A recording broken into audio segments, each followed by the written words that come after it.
वज़ीर आज़म की वज़ीर आला सोहेल अफरीदी से मुलाकात के बाद ये बातें ज़ोर पकड़ रही थी कि आया ये मुलाकात स्मूथ थी, खुशगवार थी। मुज़म्मिल असलम का कहना था कि बात का आगाज़ वज़ीर आज़म ने कुछ इस तरीके से किया कि मैंने आपको सीएम बनने पे कॉल करके मुबारकबाद दी थी, जिस पे वज़ीर आला सोहेल अफरीदी का कहना था बिल्कुल मेरी आपसे बात हुई थी।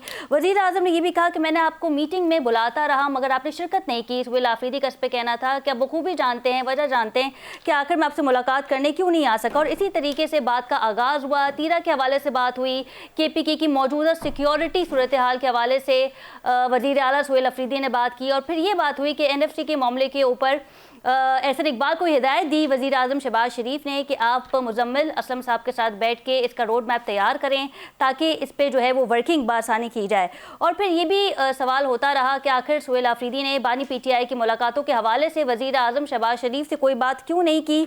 अलीमा खान कल अडियाला की बार मौजूद थी, मीडिया से बात की और कहा कि सोहेल अफरीदी साहब से उन्होंने दरख्वास्त भी की और कहा कि KPK को बंद कर दिया जाए, अब हम रोज़ रोज़ आके थक गए हैं। मतलब उनका ये तो नहीं कहना था कि हम थक गए, लेकिन उनका ये कहना था कि अब ऐसा लगता है कि मुलाकात के लिए हमें भीख मांगनी पड़ रही है। ऑल तो 8 फरवरी की कॉल दे रखी है कि पूरा पाकिस्तान बंद किया जाएगा। तरबीला डैम की बिजली भी बंद करने की बात की गई थी नौरीन साहिबा की जानिब से। अब देखना ये है कि 8 फरवरी को जो है वो सूरत हाल किस तरफ जाएगी।